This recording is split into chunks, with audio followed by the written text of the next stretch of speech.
ಇಲ್ಲಿಯವರೆಗೆ ಶಾಸಕರು ಮುನ್ನೆಯ ಪ್ರಕರಣ ಕುರಿತು ಸಮಗ್ರವಾಗಿ ವಿಚಾರಗಳನ್ನು ಮಂಡಿಸಿದ್ದಾರೆ. ಅದೊಂದು ಕೆಟ್ಟ ಬೆಳವಣಿಗೆ. ನಾವೆಲ್ಲ ಮಠಾಧಿಪತಿಗಳು ಎಲ್ಲರೂ ಒಂದು ಮಾತನ್ನು ಕೇಳ್ಕೊಳ್ಳೋಕೆ ಇಷ್ಟಪಡ್ತೀವಿ.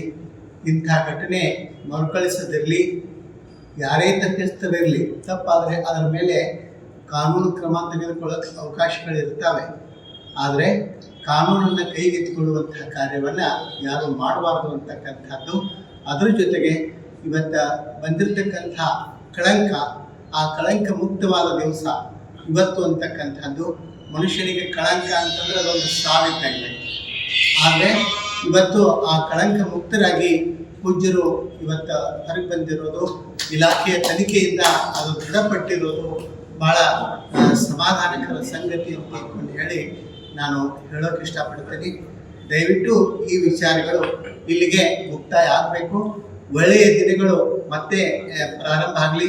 ಸಮಾಜ ಧಾರ್ಮಿಕವಾದಂಥ ಆಧ್ಯಾತ್ಮಯುತವಾಗಿ ಶಕ್ತಿಯುತವಾಗಿ ಸಮಾಜ ಸದೃಢಗೊಳ್ಳಿ, ಎಲ್ಲರೂ ನೀತಿವಂತರಾಗಲಿ, ಆಚಾರವಂತರಾಗಲಿ ಅಂತಕ್ಕಂಥ ಕಾರ್ಯ ಇವತ್ತು ಮಠಮಾನ್ಯಗಳಿಂದ ನಡೀತಾ ಇದೆ.